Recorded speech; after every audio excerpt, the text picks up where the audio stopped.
지난주에는 고린도서 1장부터 4장까지 공부를 했는데요. 그 공부한 내용을 간단하게 복습을 하고 오늘 성경 공부를 하겠습니다.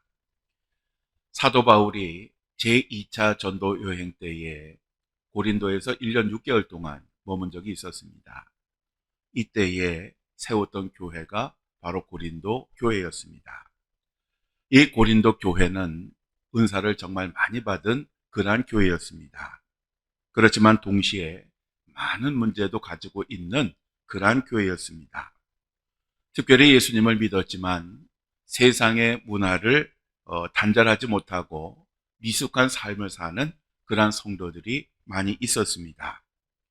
이 고린도 교회의 많은 문제 가운데 가장 심각한 문제는 여러 파로 나누어서 싸우는 것이었습니다. 고린도 교회 성도들은 자기 자신들이 추종하는 인물을 중심으로 서로 싸우고 갈등하는 등 교회 분열을 조장하였습니다. 사실 죄인들이 모인 교회니까 문제가 없을 수는 없습니다. 이 교회 문제라고 하는 것은 우리의 질병과도 같습니다. 질병을 고치려면 올바른 진단을 해야 합니다. 그래야 그 문제를 근본적으로 고치고 건강한 교회가 될 수 있는 것입니다. 고린도전서도 사도 바울이 고린도 교회 문제를 진단하고 해결책을 제시해 주고 있는 것입니다. 고린도서 1장 10절에서 31절까지는 고린도 교회의 분쟁과 하나님의 지혜에 대해서 말씀을 하고 있습니다. 고린도 교회는 바울파, 아볼로파, 게바파, 그리스도파 등 크게 4개 파로 나누어져서 서로 분쟁을 하고 있었습니다. 이 고린도 교회에 이러한 분쟁이 생긴 이유는 하나님보다 사람을 중요시하고 하나님의 지혜보다 사람의 지혜를 더 중요하게 생각하였기 때문입니다. 그래서 사도 바울은 형제들아, 내가 우리 주 예수 그리스도의 이름으로 너희를 권하노니 모두가 같은 말을 하고 너희 가운데 분쟁이 없이 같은 마음과 같은 뜻으로 온전히 행하라 라고 권면하였습니다. 사도 바울은 고린도 교회 성도들이 하나님께로 부름을 받을 때에는 그들이 다른 사람보다 잘났기 때문에 부름을 받은 것도 아니고, 그리고 그들이 그리스도인이 된 후에 하나님께서 그들에게 많은 선물을 주셨기 때문에 하나님께서 주신 것을 가지고 자랑하지 말고 예수 그리스도를 중심으로 하나 될 것을 권면을 하였습니다. 즉 같은 말, 같은 마음, 같은 뜻을 가지라고 하였습니다. 즉 이 말은 모두가 예수님의 편이 되라 라고 하는 그런 말입니다. 성도들이 누구의 편이 아니라 예수 그리스도의 편에 선다고 하면 다툼하고 갈등할 일이 없다는 것입니다. 그리고 고린도서 3장에서는 하나님의 일을 중요시하고 사람의 일을 자랑하지 말라고 권면을 합니다. 아볼로나 사울은 하나님의 지시를 따라서 사람들로 하여금 예수님을 믿게 한 사역자에 불과하다는 것입니다.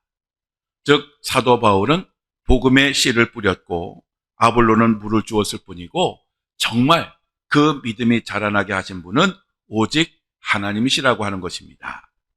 즉 사람들이 예수님을 믿게 한 것은 사람이 아니라 하나님이라고 하는 것입니다. 그러므로 우리들은 신앙생활을 하면서 오직 예수 그리스도만을 바라보아야 합니다. 우리는 사람이 아니라 예수 그리스도만을 바라보면서 신앙생활을 해야 합니다. 그리고 예수님만을 자랑하고 예수님만을 높이는 그러한 삶을 살아야 합니다. 그럴 때에 교회는 다툼과 분열을 넘어서서 하나가 될 수 있게 되는 것입니다. 교회 지도자는 특별하거나 대단한 사람이 아니라 하나님이 사역을 위해서 세우신 종이요 일꾼일 뿐입니다. 또 하나님의 비밀을 맡은 그러한 사람일 뿐입니다. 목회자도 똑같은 인간입니다. 다만 일반 성도들과는 받은 은사가 다를 뿐입니다. 그러니까 목회자를 절대로 우상시해서도 안 되고 반면에 하나님이 세우신 종이기 때문에 마음대로 하려고 해서도 안 됩니다. 성도들은 그리스도의 일꾼들을 판단하지 말아야 합니다. 왜냐하면 하나님의 일꾼들에게 있어서 중요한 것은 사람의 판단이 아니라 하나님의 판단이기 때문에 그렇습니다. 즉 하나님의 일꾼들은 하나님의 평가가 어떠하냐가 제일 중요한 것입니다. 그러므로 평신도들은 이러한 교회 지도자를 볼 때에 자신들을 위해서 희생하는 자리에 있음을 기억하고 그들을 위해서 기도해 주어야 합니다. 그리고 협력을 해 주어야 합니다. 바로 이상의 내용이 지난주에 배운 그러한 내용들이고, 오늘은 고린도전서 5장부터 7장까지 공부를 하겠습니다. 사도 바울이 고린도전서를 쓸 당시에는 화가 정말 많이 나 있는 상태였습니다. 왜냐하면 이 고린도 교회를 세울 때에는 정말 애정을 가지고 세웠고, 그리고 이 고린도 교회는 특별히 성령의 은사가 많았기 때문에 이 교회는 정말 큰 일을 하고 건강하게 성장하리라고 믿고 있었는데, 이 고린도 교회에 관한 그 이야기가 들리는 얘기를 보면 너무너무 잘못된 것들이 많았기 때문입니다. 그래서 사도 바울은 아주 엄하게 야단을 치면서 이 고린도 교회 성도들을 권면을 하였습니다. 그래서 우리가 이 고린도 전서를 읽을 때에는 바로 이러한 뉘앙스를 알고 읽어야 그 신앙의 권면을 제대로 우리가 읽을 수가 있습니다. 자, 이 고린도전서 5장부터 7장까지는 주로 성적인 죄에 대해서 이야기를 하고 있습니다. 고린도라고 하는 도시는 소돔과 고모라와 같이 아주 성적으로 타락할 대로 타락한 그러한 도시였습니다. 바로 이러한 도시에서 예수님을 믿게 된 사람들 중에는 이전과 같이 문란한 성생활을 하면서 신앙생활을 하는 그러한 교인들도 있었습니다.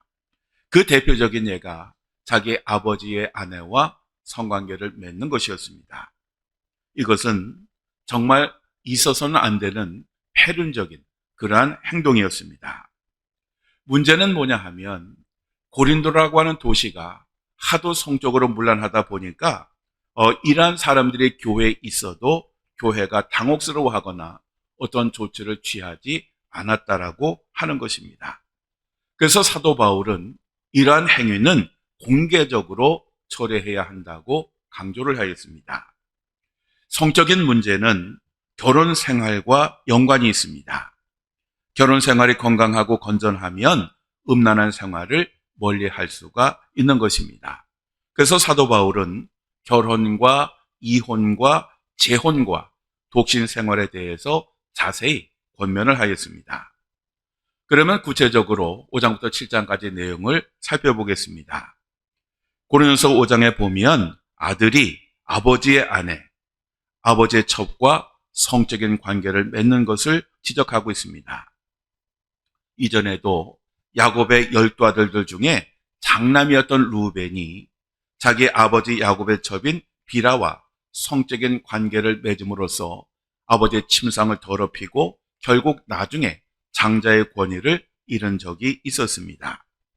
그런데 고린도 교회가 세워질 당시에 바로 이러한 현상이 사회에서 일어나다 보니까 고린도 교회에서는 이러한 문제를 문제로 인식하지 못했던 것입니다. 그렇지만 사도 바울은 이것을 분명하게 판단하라고 이야기를 합니다.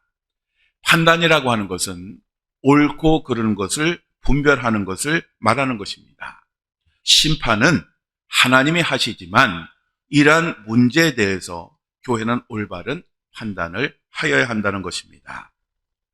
10계명의 7번째 계명은 간음하지 말라라고 하는 것입니다.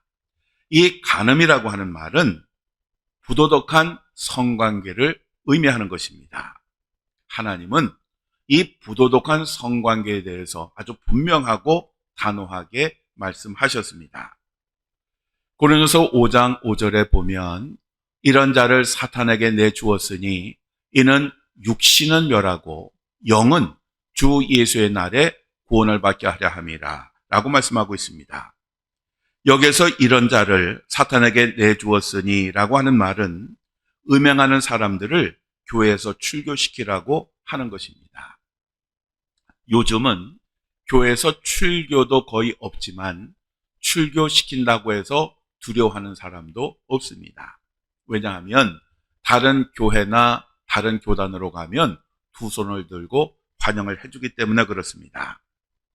사도 바울은 음행한 사람들을 공개적으로 조사를 하고 그리고 그들도 자기 자신에 대해서 변호하게 하되 제대로 변호하지 못하거나 그것이 사실이면 그 사람들을 교회에서 쫓아내라 라고 그렇게 분명하게 이야기를 합니다.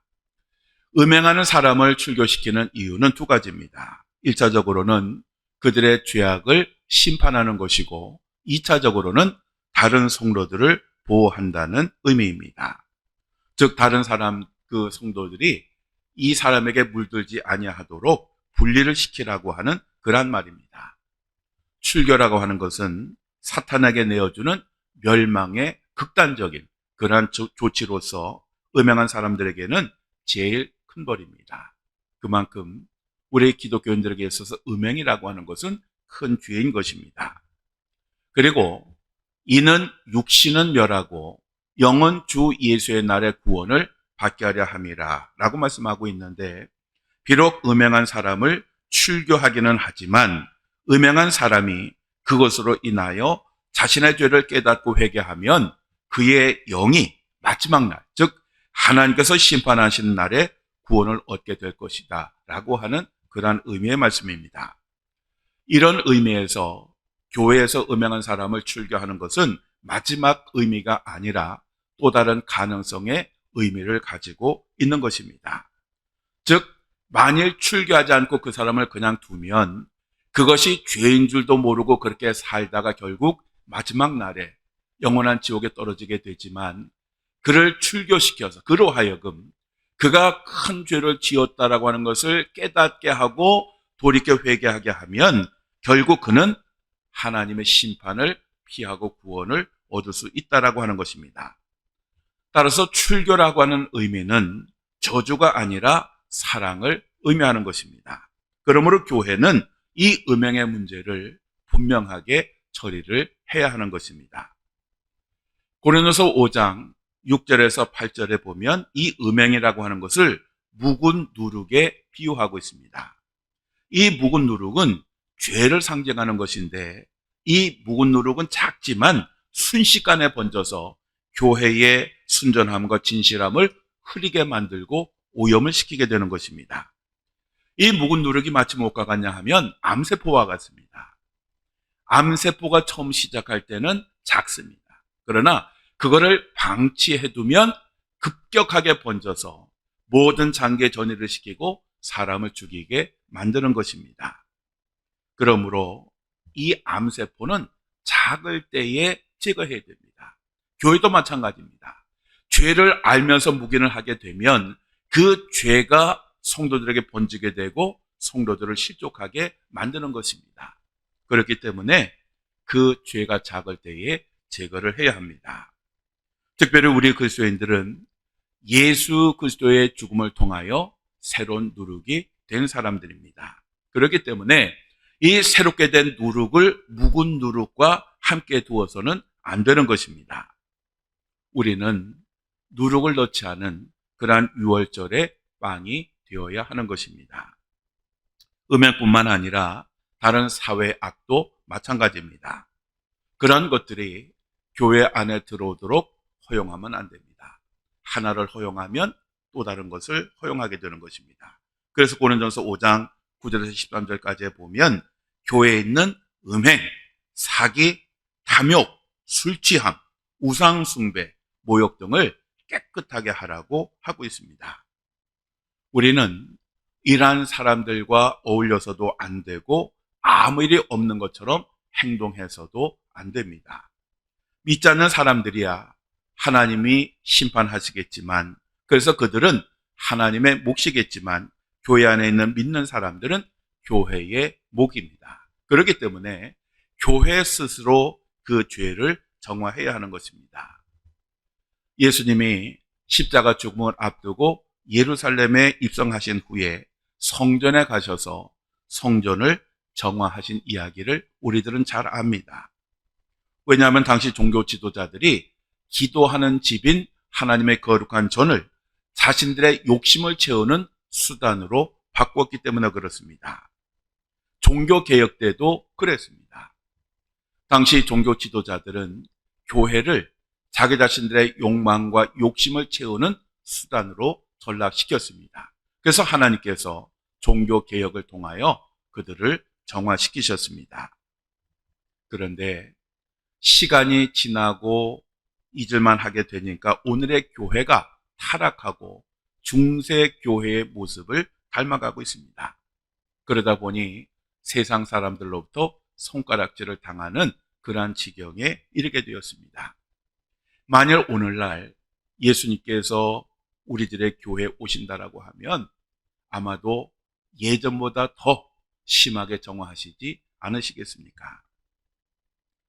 고린도전서 6장으로 넘어가면 1장부터 8장까지는 교회의 문제를 세상의 법정에 고발하지 말라고 권면을 하고 있습니다.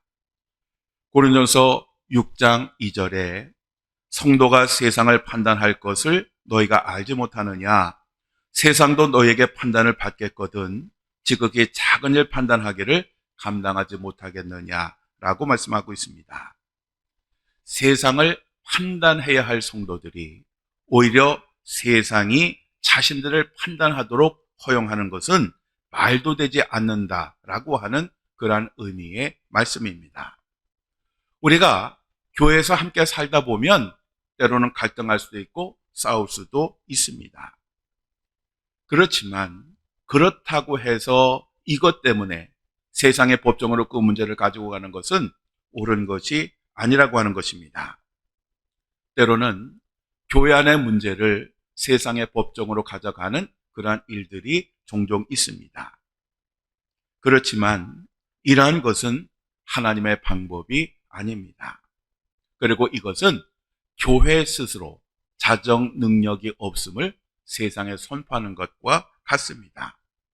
그리고 그 일을 공정하게 판단할 만큼 교회 안에 분별력 있는 사람이 없다고 하는 것을 의미하기도 하는 것입니다. 그러니까 이 교회의 문제를 세상의 문제로, 세상의 법정으로 가지고 간다라고 하는 것은 아주 부끄럽고 수치스러운 그러한 일입니다.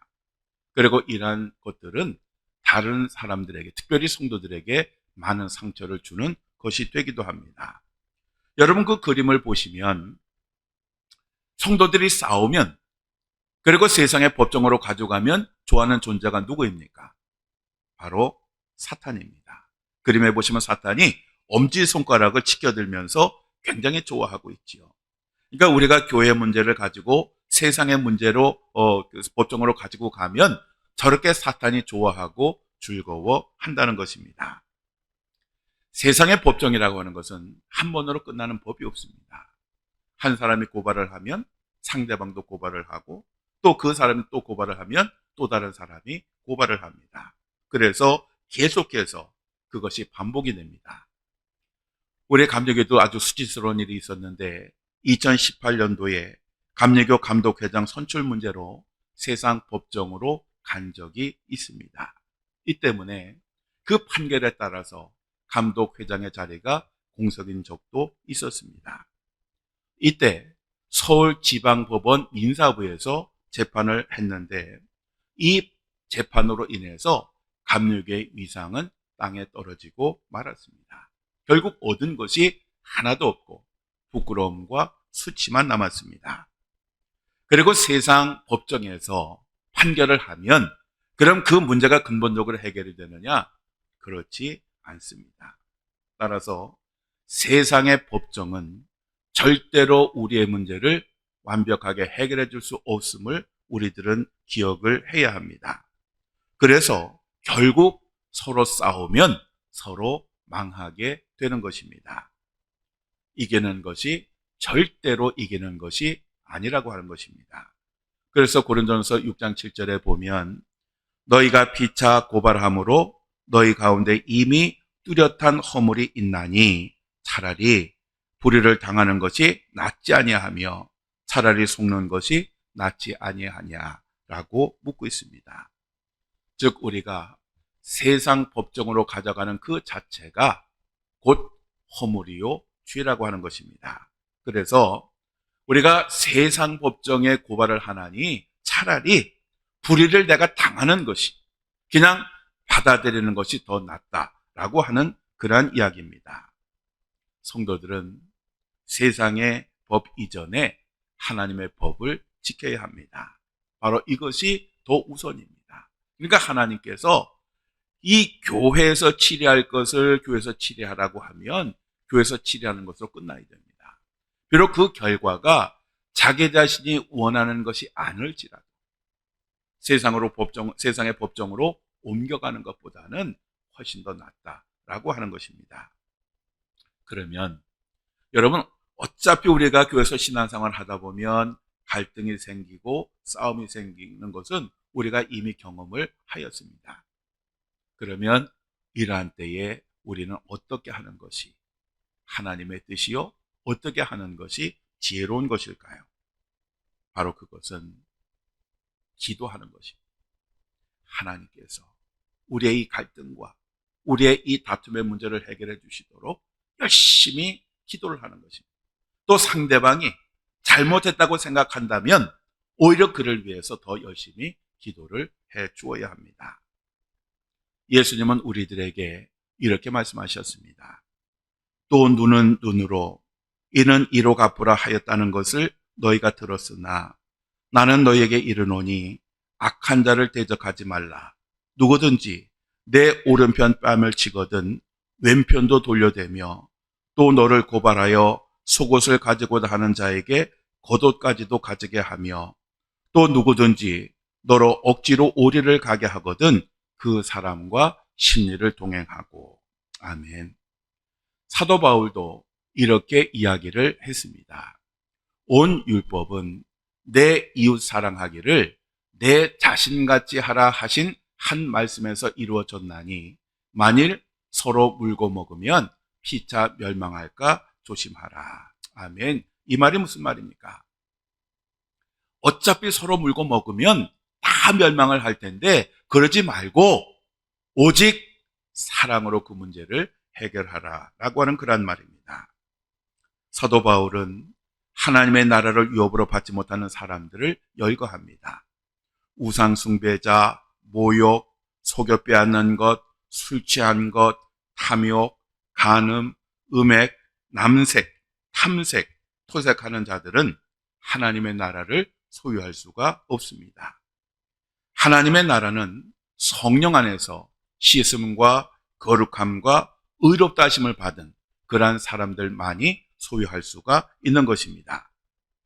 고린도 교회 성도들은 예수님을 믿기 전에는 방탕한 삶을 살았습니다. 그런데 예수 그리스도를 믿음으로 말미암아 성령께서 그들을 거듭나게 하시고 새로운 삶을 살도록 하셨습니다. 그런데 이렇게 정말 하나님의 은혜로 거듭났는데 다시 그들의 몸을 죄에 넘겨준다라고 하는 것은 말도 되지 않는다라고 그렇게 사도 바울이 탄식을 하는 것입니다. 그래서 사도 바울은 고린도서 6장 15절에서 너의 몸이 그리스도의 지체인 줄을 알지 못하느냐? 내가 그리스도의 지체를 가지고 창녀의 지체를 만들겠느냐? 결코 그럴 수 없느니라 라고 이야기를 합니다. 어떤 사람은 예수님을 믿기 전에는 몸을 함부로 굴렸습니다. 그래서 성적인 충동대로 그렇게 살았습니다.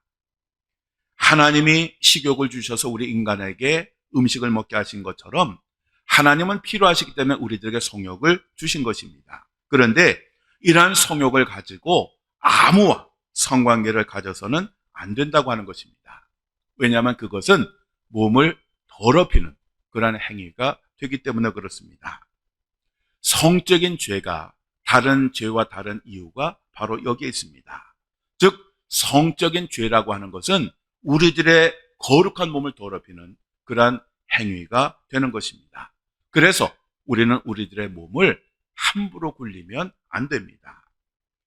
이제 우리의 몸은 예수 그리스도의 피를 통하여 거룩한 것이 되었고 하나님의 것이 되었고 하나님의 거룩한 성전이 되었기 때문에 창녀와 결합을 해서도 안 되고 타락한 성욕으로 우리들의 몸을 더럽혀서도 안 된다라고 하는 것입니다. 오히려 이제 거듭난 이 몸을 가지고 하나님께 영광을 돌리는 그러한 삶을 살아야 합니다. 사도 바울은 고린도서 6장 19절에서 20절에 이렇게 이야기를 합니다. 너희 몸은 너희가 하나님께로부터 받은 바 너희 가운데 계신 성령의 전인 줄을 알지 못하느냐. 너희는 너희 자신의 것이 아니라 값으로 산 것이 되었으니 그런즉 너희 몸으로 하나님께 영광을 돌리라 라고 말씀하고 있습니다. 여기서 보시면 왜 우리가 우리의 몸을 잘 지켜야 되느냐? 그것은 우리의 몸이 이제는 우리의 것이 아니라 하나님께서 피값으로 사신 것이 되었기 때문에 하나님의 몸이라는 것. 하나님의 몸이기 때문에 우리의 영광, 우리들의 성적인 욕망으로 살아갈 것이 아니라 하나님께 영광을 돌리는 그러한 몸이 되어야 한다라고 하는 것입니다. 고린도서 7장으로 넘어가면 부부간에 서로 분방하지 말라라고 그렇게 권면을 합니다. 분방하지 말라는 말은 방을 따로 쓰지 말라고 하는 그러한 의미입니다. 특별히 기도를 하거나 금식에 전념하기 위해서 부부가 동의를 했다면 그 기간 동안만큼은 따로 자더라도 그렇지 않으면 따로 자지 말라라고 그렇게 권면을 합니다. 부부는 한 방에서 지내야 하는 것입니다. 그리고 성적인 충동을 감당할 수 없는 사람들은 반드시 결혼을 하여야 합니다. 그리고 남편과 아내는 상대방에 대한 성적인 의무를 다해야 합니다. 왜냐하면 부부 관계에 대한 기대를 저버리는 그 순간부터 사탄이 교모하게 유혹을 하기 때문에 그렇습니다. 그리고 결혼을 하였으면 가정의 울타리를 벗어나서는 안 됩니다. 요즘은 간통죄가 폐지가 되면서 이 가정의 울타리를 넘나드는 사람들이 너무너무 많습니다. 그래서 우리가 가끔 뉴스를 보면 남편이 참 성실한 남편인 줄 알았는데 죽고 나서 보니까 뭐 첩이 있었더라, 뭐 사귀는 여자가 있었더라, 뭐 별의별 이야기가 다 나옵니다. 세상의 법정은 이제는 간통을 해도 처벌하지 않습니다. 그렇지만 때가 되면 하나님께서는 반드시 빠지지 않고 거기에 대한 심판을 하시게 되고 책임을 물으실 것입니다. 사도 바울은 평생 동안 결혼하지 않고 선교 사역을 하다가 순교를 하였습니다. 고린도서 7장에 보면 사도 바울이 결혼 생활보다 독신 생활을 더 강조하는 것처럼 보이기도 합니다. 그래서 고린도서 7장 8절에 내가 결혼하지 아니한 자들과 과부들에게 이르노니 나와 같이 그냥 지내는 것이 좋으니라 라고 사도 바울이 이야기를 하고 있습니다. 그렇지만 이 사도 바울의 삶과 그의 가르침 전체를 놓고 본다고 하면 이 사도 바울은 결혼 생활을 굉장히 중요하게 생각했음을 알 수가 있습니다. 사도 바울이 독신 생활을 한 이유는 뭐냐 하면 주님께서 오실 날이 머지 않았다라고 하는 그러한 생각 때문이었고, 또 하나는 하나님께서 자기 자신에게 이방인의 사도로서 즉 선교하라고 하는 귀한 사명을 주셨는데 만약에 결혼을 하게 되면 결혼한 사람으로 해야 할 그 의무를 해야 되기 때문에 그 하나님의 사역에 전념할 수가 없으니까 결혼하지 않고 순교하는 그날까지 열심히 주의 일에 힘을 썼던 것입니다. 독신이라고 하는 것은 아무나 하는 것이 아닙니다. 독신은 은사입니다. 신부들은 결혼을 하지 않습니다. 그런데 성적인 문제로 사제직을 박탈하거나 그리고 스스로 그만두는 그런 경우들이 많습니다. 그래서 최근에는 신부들의 성적인 문제에 대해서 물밑에서 이야기를 하고 있습니다. 성적인 욕구와 감정을 다루지 못하고 죄를 짓는다라고 하면 차라리 결혼하는 것이 낫다는 것입니다. 요즘 일부 청년들은 자유로운 성생활을 즐기기 위해서 결혼을 하지 않기도 합니다. 가정이나 배우자에게 매이지 않겠다는 것입니다.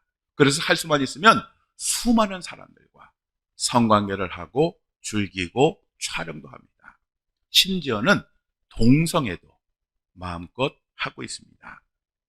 이런 인간들의 타락의 결과로 에이즈와 원숭이 두창이라고 하는 그러한 질병이 인류에게 들어왔습니다. 그럼에도 불구하고 사람들은 정신을 차리지 않습니다. 이러한 사람들은 하나님께서 모든 것을 보고 계시고 때가 되면 반드시 그에 대한 심판을 하신다는 하는 사실을 잊지 말아야 합니다. 고린도서 7장 10절에서 16절까지에는 이혼에 관한 그러한 권면을 하고 있습니다. 두 사람이 신자인 경우에는 가능한 이혼하지 말라라고 그렇게 말을 합니다. 왜냐하면 그것이 하나님의 뜻이기 때문입니다.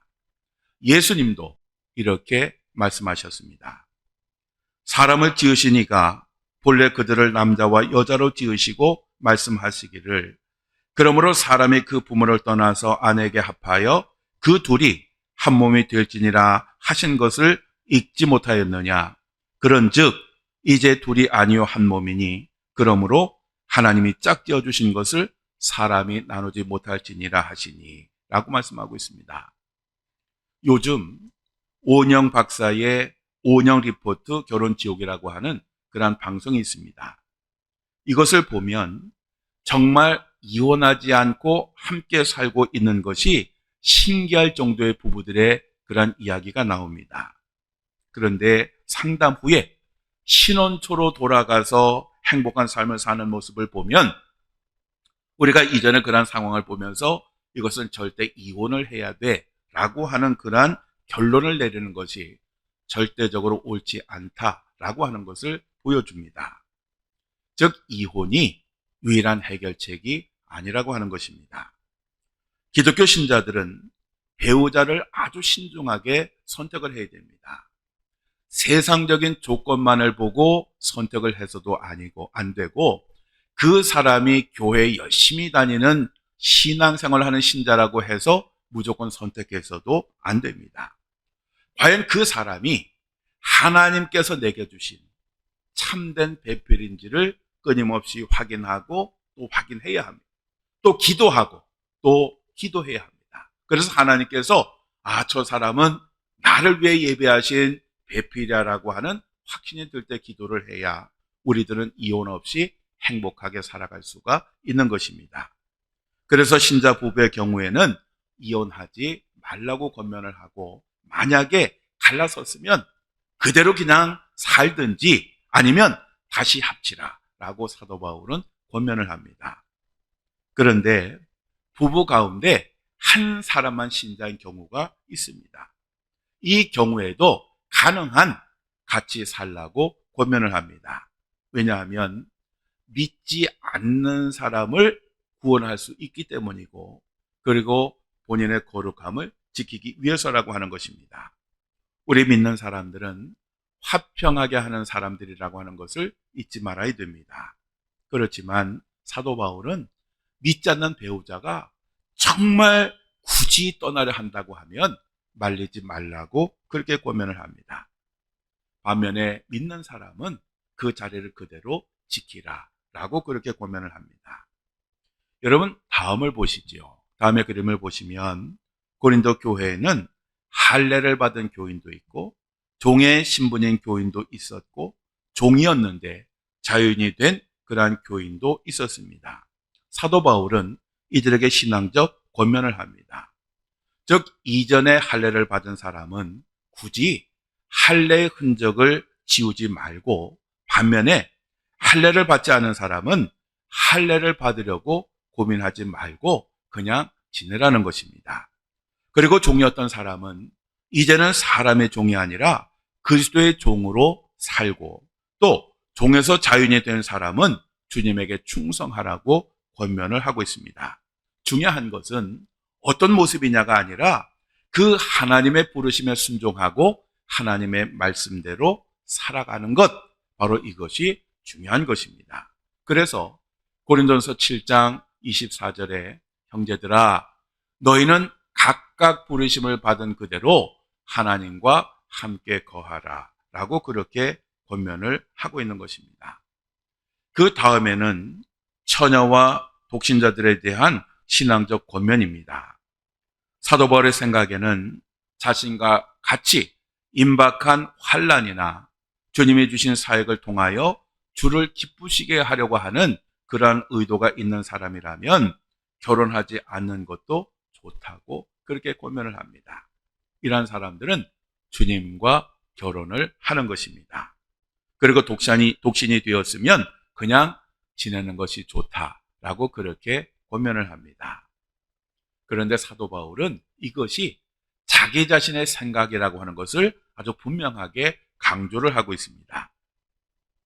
아마도 사도 바울이 독신으로 사역을 하다 보니까 이제 결혼한 사람은 이제 결혼한 사람으로서 책임을 감당하기 위해서 자기 자신의 그 에너지를 그리고 시간을 가정을 위해서 할애를 해야 되다 보니까 사역에 이제 걸림돌이 되잖아요.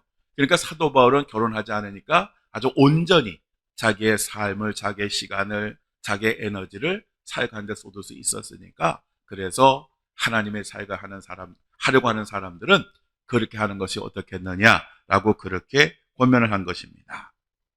그리고 사도 바울은 재혼에 대해서도 권면을 하였는데 당시 남자들은 재혼하는 것이 보편적이었습니다.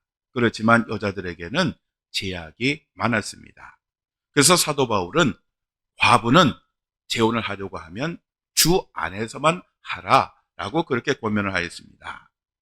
이 주 안에서라고 하는 말은 믿는 사람과 하라라고 하는 그러한 의미입니다.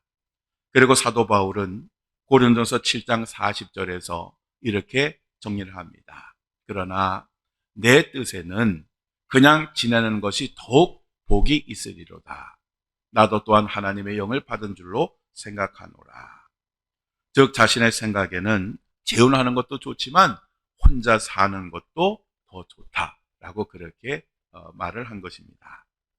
자, 오늘은 우리가 고린도서 5장부터 7장까지를 공부를 하였지만 여러분 성경을 읽어보셔서 알겠지만 이 말이 굉장히 좀 어렵습니다. 그래서 그냥 한번 읽어서는 이게 도대체 무슨 얘기지? 라고 하는 그런 생각이 듭니다. 또 하나 문제가 뭐냐 하면 지금 이 고린도서 5장부터 7장까지의 이 말씀은 오늘 우리가 살고 있는 이 시대와는 굉장히 다른 그러한 이야기를 하고 있습니다. 그래서 이 고린도서 5장부터 7장까지를 읽으면 당황하게 되거나 아니면 거부감을 느낄 수도 있고 아니면 다르게 해석하고 싶은 그러한 충동이 들기도 합니다. 그러나 우리가 기억해야 될 것은 하나님의 말씀은 시대가 변하고 환경이 변해도 변함이 없다는 것입니다. 우리들의 삶의 기준은 세상의 기준이 아니라 하나님의 기준입니다. 그러므로 우리들은 세상 사람들이 어떻게 하고 살고 무엇을 선택하고 그리고 어떻게 생활하느냐 이것을 보고 따라가는 것이 아니라 하나님이 어떻게 말씀하셨느냐 바로 이것을 알고 그 진리 안에서 살아가야 합니다. 바로 그것이 지혜입니다.